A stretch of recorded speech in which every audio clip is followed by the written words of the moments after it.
몇 가지 더 여쭙겠습니다. 내란죄가 성립하는지가 대통령 탄핵 소추 당시에도 중요한 부분이었고 추후 심리에서 중요한 쟁점이 될 것이라고 생각합니다. 그런데 헌법재판소에서 탄핵 심리를 할 때 반드시 내란죄가 성립하는지 여부를 판단해야지만 결론에 달할 수 있습니까? 그것이 반드시 전제가 될지 여부에 대해서는 아마 심리 과정에서 논의가 있지 않을까 생각을 합니다. 네. 아니 형법상 형사적으로 범죄가 되는지 이 부분하고 대통령이 중대한 헌법과 법률 위반이 되는지는 반드시 동일한 건 아니죠. 반드시 동일하다고는 뭐 네. 네. 그러니까 헌법재판소가 뭐 저는 개인적으로 내란죄가 인정된다고 봅니다만 내란죄 성립 여부를 판단하지 않더라도 비상계엄 자체가 만약에 중대한 법률 위반, 헌법 위반이라고 판단한다면 탄핵을 인용할 수도 있는 거죠. 심리 과정에서 그러한 부분이 밝혀진다면 이라는 전제에서는 뭐 가능하다고도 생각합니다. 이제 헌법재판관이 되실 가능성이 있는 상황인데 헌법재판관이 되신 다음에 재판을 하셔야 되는데 만약입니다. 군대나 경찰에 의해서 헌법재판소로 출근할 수 없게 해서 심리를 할 수 없게 되면 그건 형법제 91조 제2호의 국헌문란에 해당합니까? 헌법기관의 기능을 상실하게 하는 것이 문헌상 국헌문란에 해당한다라는 의미는 맞습니다. 헌법재판소가 재판하는 게 권능 행사잖아요. 네. 그러니까 그 부분을 방해하면 형법 91조 제2호의 국헌문란에 해당하는 거 아닙니까? 이론적으로 맞죠? 이론적으로는 그렇습니다. 네. 마찬가지로 이론적으로 묻겠습니다.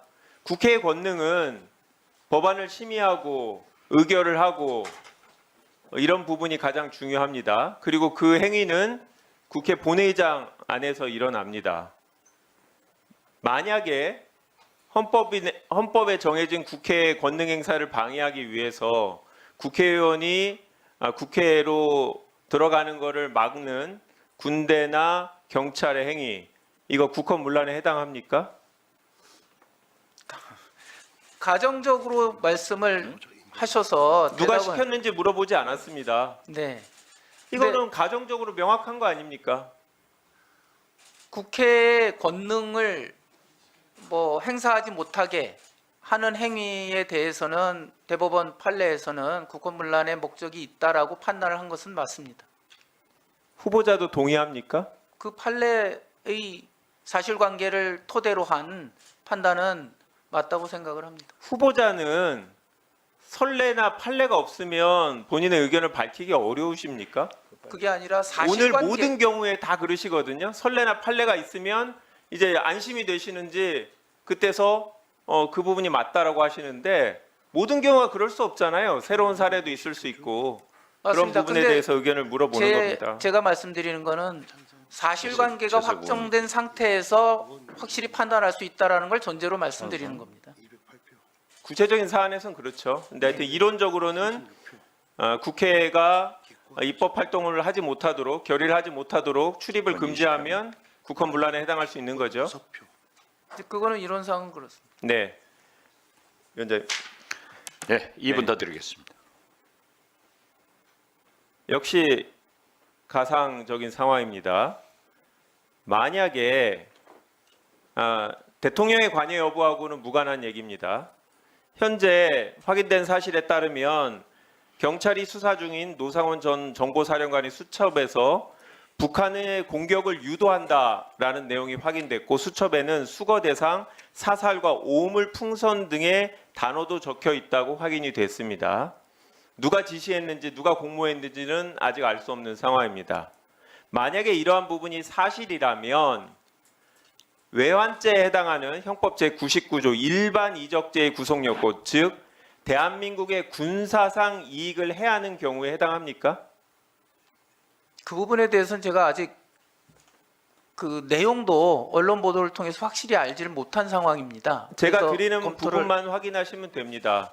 그러니까 실제로 적국이나 다른 나라가 우리나라를 침공하지 않았는데 우리가 다른 목적으로 의도적으로 다른 나라의 군사적인 침공을 했다. 이거 우리나라의 군사적 이익에 손해가 되는 거 아닙니까? 불필요한 전쟁을 하는 건데. 사실관계가 침공을 했다라는 것을 말씀하신다면 문제가 있는 행위라고 생각을 합니다. 침공을 하지 않더라도 이적죄는 예비 음모 처벌하지 않습니까? 네. 침공하려고 하면 그거 자체가 일반 이적죄의 예비나 음모가 될 수 있는 거 아닙니까? 뭐 이론상 그렇습니다. 내란죄만이 아니라 외환죄도 대통령은 현직에 있을 때도 형사소추의 대상이 되는 거죠. 네. 네. 그리고 아까 민병덕 의원 질의한 부분 관련해서 한 가지만 더 확인하겠는데 헌법재판관 임명에 관해서 규정상은 맞다. 하지만 다른 학설이 있는 건 간과할 수 없다고 했는데 그러면 임명하지 않아도 헌법 위반이 아닙니까? 규정상으로는 그 1분 더 드리겠습니다. 위반의 뭐 소지가 있다고 보여집니다. 네. 그러면 임명을 해야 되고 임명을 하지 않으면 그거 자체는 법 위반 여지가 있다라고 생각하시는 거죠? 그럴 소지가 있다고 생각을 합니다. 중대한 위반입니까? 중대한 위반인지 여부에 대해서는 생각을 좀 해봐야 될 것 같습니다. 헌법재판소가 헌법기관이고 대통령의 탄핵 소추 사건을 담당하는데 헌법재판관을 임명하지 않는 게 중대한 위반이 아닙니까? 후보자가 국회에서 표결로 추천이 됐는데 후보자를 임명하지 않고 방치하는 게 중대한 위반이 아닙니까? 그 중대성에 관해서는 서로 이견이 있을 수 있다고 생각을 헌법재판관이 합니다. 그렇게 중요한 자리가 아닙니까?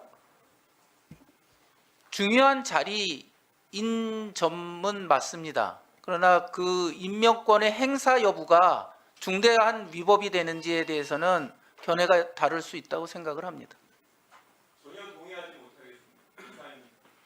네, 수고하셨습니다. 위원장도